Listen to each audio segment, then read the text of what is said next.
Bonjour à tous, je suis très heureux de vous retrouver comme chaque semaine dans notre émission Les Clés de l'IMO. Je suis Philippe Cohen, conseiller immobilier et j'ai le plaisir de partager avec vous l'actualité immobilière, un thème immobilier que nous partageons chaque semaine, que nous développons et différentes questions qui me sont posées au standard.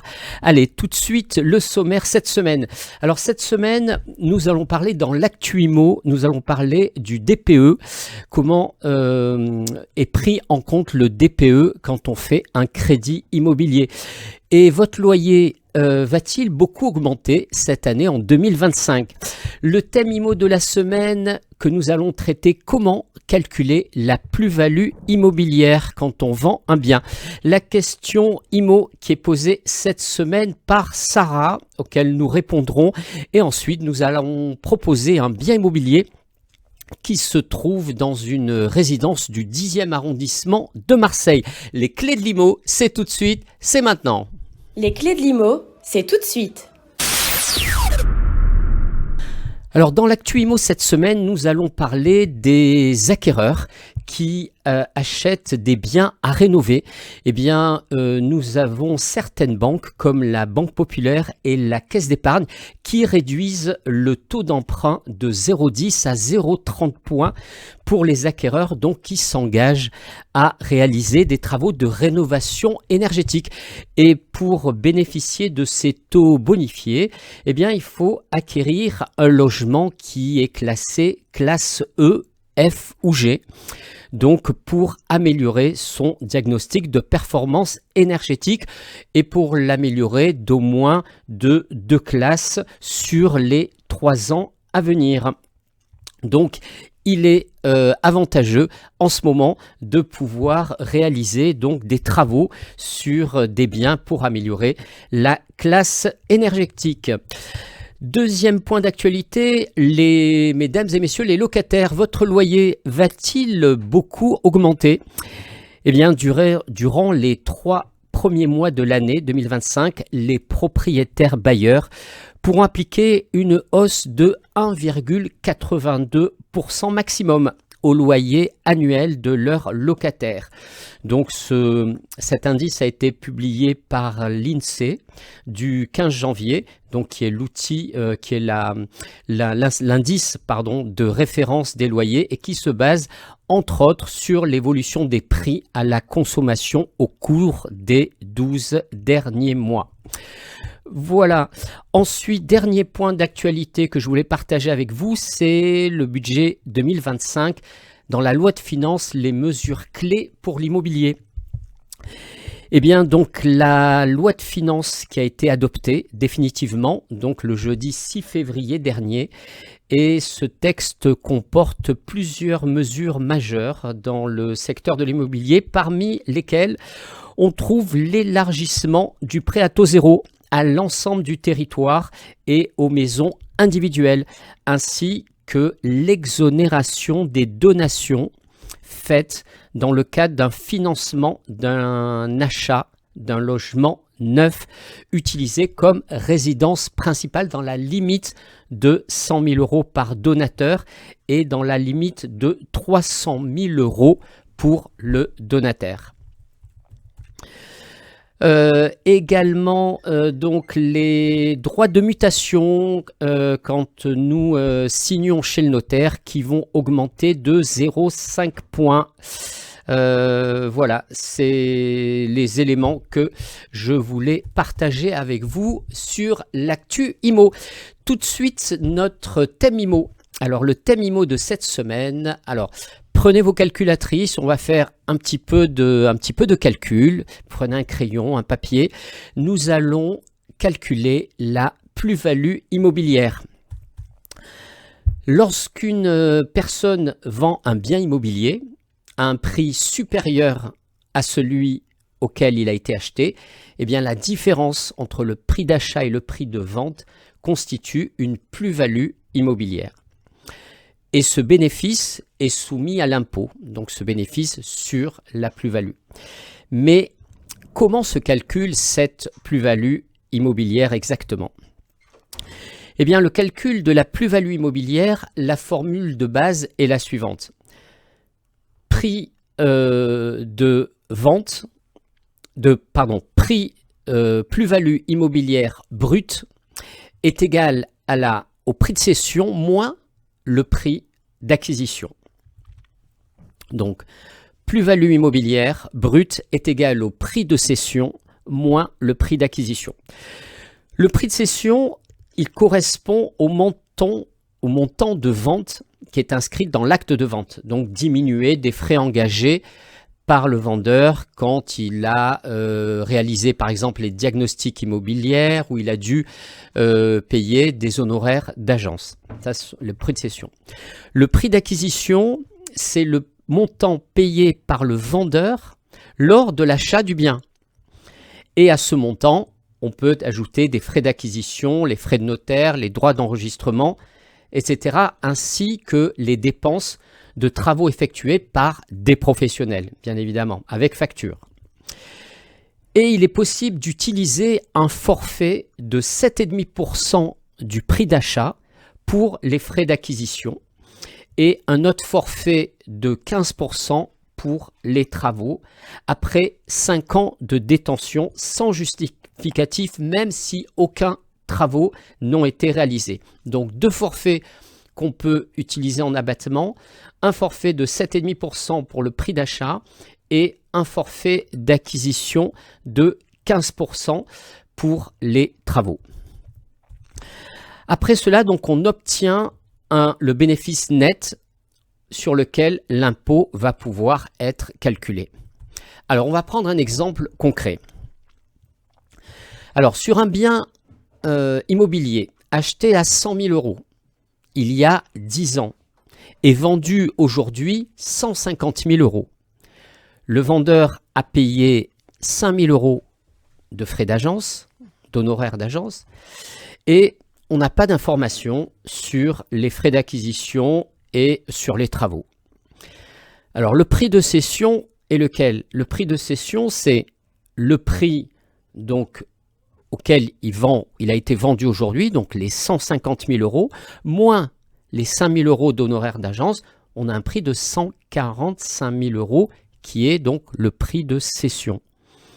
Et le prix d'acquisition avait été de 100 000 euros. Donc, on applique les 2 pourcentages si on n'a pas tous les renseignements, les factures de travaux, etc. sur le prix d'acquisition. On applique les 2 forfaits, 7,5 et 15. 7,5 dans un premier temps. Donc, forfait d'acquisition, 7,5% sur les 100 000, ça fait 7 500 euros. Forfait de travaux, 15%, 15% sur les 100 000 euros, ça fait 15 000 euros. Donc, le prix d'acquisition total, donc de l'époque, est de 100 000 euros plus 7 500 euros qui est le forfait, les frais d'acquisition, plus les 15 000 euros qui sont les travaux forfaitaires. Donc, on arrive à un prix d'acquisition total de 122 500 euros. Donc, on a à présent la plus-value brute du bien qui est de 145 000. Donc, souvenez-vous, prix d'achat moins prix de vente moins honoraires d'agence, 145 000 moins 122 500 euros. Donc, 122 000 qui sont les 100 000 plus forfait acquisition 7 500 euros, forfait travaux 15 000 euros. Donc, on a une plus-value brute de 22 500 euros. Alors, on a des abattements par rapport à la durée de détention. Et la spécificité de la plus-value est que plus le bien est détenu longtemps, plus l'impôt baisse, jusqu'à disparaître si le bien est détenu un certain temps. L'impôt sur la plus-value se calcule en 2 taux. L'impôt sur les revenus et les prélèvements sociaux, et des abattements sur chaque taux existe. Donc ça, c'est l'impôt sur le revenu. L'impôt sur les revenus, donc comment on calcule les abattements? Donc il n'y a aucun abattement sur les 5 premières années, Et ensuite, on a des abattements dégressifs, des abattements de 6% par an au-delà de la 6e année jusqu'à la 21e année, à partir de la 6e année, pardon, jusqu'à la 21e année. Ensuite, on a un abattement de 4% de la 22e année. Et au-delà de la 22e année, on a une exonération totale. Et pareil, donc ça c'était les abattements pour l'impôt sur le revenu. Et on a également des abattements sur les prélèvements sociaux. Pas d'abattement sur les 5 premières années et des abattements de la 6 à la 21e année, un abattement de 1,65%, et de la 6e à la 22e année, on a un abattement de 1,6% et exonération totale au-delà de 30 ans. La durée de détention donc est calculée du jour depuis l'acte d'acquisition jusqu'à l'acte de cession, donc au jour précis. Acte d'acquisition jusqu'au jour d'acte de cession. Et pour être totalement exonéré de cette plus-value, eh bien, il faut détenir le bien plus de 30 ans et 1 jour. Voilà ce que je pouvais vous dire donc sur ces calculs d'imposition. Donc après, effectivement, il y a des taux d'imposition qui sont appliqués. L'imposition sur le revenu de 19% et le taux de prélèvements sociaux qui est de 17,2%.